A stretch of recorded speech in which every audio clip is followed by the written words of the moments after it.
In today's world, technology has optimized our dopamine receptors to oblivion, where food is maximized for sweetness and savoriness to the point where healthy food tastes nasty, and entertainment is optimized to trigger your emotional response to the point where you're so invested in what you're watching, even though you're not a part of it. Everything has been so sensationalized to the point where a normal day feels too boring and that you feel like you have to accomplish something because our dopamine receptors have been so out of balance. So this video came on my timeline by Russell Wofford talking about dopamine receptors.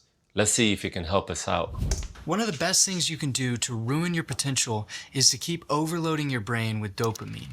Your creativity is quietly being killed by an overload of stimulation and an overload of input to your brain. Because we have access to so much information right now, we also have access to so much more art than we've ever had before. And I don't think our brains can handle it, but I do think there's something we can do about it. As a creative, here's what I wish I knew earlier. There are two main things that give our brains the dopamine we constantly crave. One is instant and easy to achieve. The other takes time, but has a much greater reward. If we're not careful, we can waste our lives chasing the short-term sugary one when we should be investing in the long-term option, the one that only comes from doing real, meaningful work. Dopamine is supposed to be something that your body releases when you accomplish something. But when you're consuming entertainment, you're not really accomplishing anything. What you accomplished is swiping your thumb from the bottom to the top, or liking the like button, which is good. If you like it, for me, it'll help me out. But for you, it's supposed to be something that your body releases when you accomplish something. If you're a creative person, this part is for you. When it comes to social media, the more time you spend only absorbing other people's creative work, the less time you spend creating anything yourself. Let me say that again. The more time you spend only absorbing other people's creative work, the less time you spend creating anything yourself. But the more time you spend actually creating, making mistakes, learning, and growing, the more creative you'll become. I'm not saying you don't need to look for inspiration. Obviously, as an artist, you do need to seek out creative inspiration. But the question is, are you confusing entertainment for inspiration? The problem is that doing meaningful work doesn't reward your brain immediately. And your brain is getting used to receiving the reward without doing any of the work. And that's where it gets dangerous. You're getting short-term hits of dopamine from the content you're consuming, but you're not getting the long-term fulfillment that only comes from doing real, meaningful work. So what can we do to actually fix this? The solution isn't to eliminate dopamine, it's to change where you get that dopamine from. The hard part is that your brain doesn't want to change. You have to teach it what to crave. The only way I've found to do that is by starting before I feel ready, because taking action always seems to come before feeling motivated. I found that whenever I take action on a creative idea, the motivation will normally follow.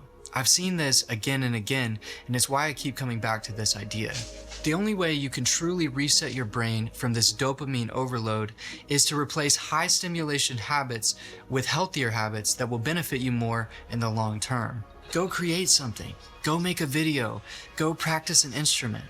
Do the thing you've been putting off. Because every time you choose meaningful work over effortless stimulation, you're teaching your brain to crave something better. If you keep doing this long enough, you'll start to find more and more satisfaction in your work. And those things that were once awkward and difficult will become rewarding. And trust me, they carry a much deeper reward. See, dopamine isn't a bad thing. It's what motivates us to create, build, and accomplish things. But the question is, where are you getting your dopamine from? You need to train your brain to crave the right kind of dopamine. And to be honest, it's the kind that takes time. The kind that doesn't give an instant reward, but will slowly build you into the person you know you want to become. And as always, thank you so much for watching. My name is Russell. Yeah, that was a pretty good video. And it's true. Dopamine is your body's reward system to tell you you've accomplished something. But because of technology, everything is trying to trigger your dopamine response. Because they're trying to sell something, so they want to trigger your happiness, so you want to buy whatever it might be. Companies want to trigger your dopamine in order to get you to feel happy about certain products or certain services. You have to understand this dopamine is being used against you.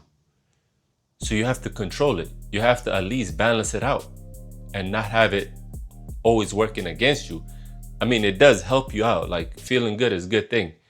But if it's always feeling good, it's not working the way it was supposed to be working. You don't want to keep teaching your brain to trigger the dopamine response without accomplishing anything more than just swiping or more than clicking play on pause. You want to keep slowly increasing that threshold to release your dopamine to the point where you start accomplishing things. And that's when dopamine releases. When you get to that point, then everything will start to go more smoothly, because your dopamine will correlate to your accomplishment and you'll feel better when you do things.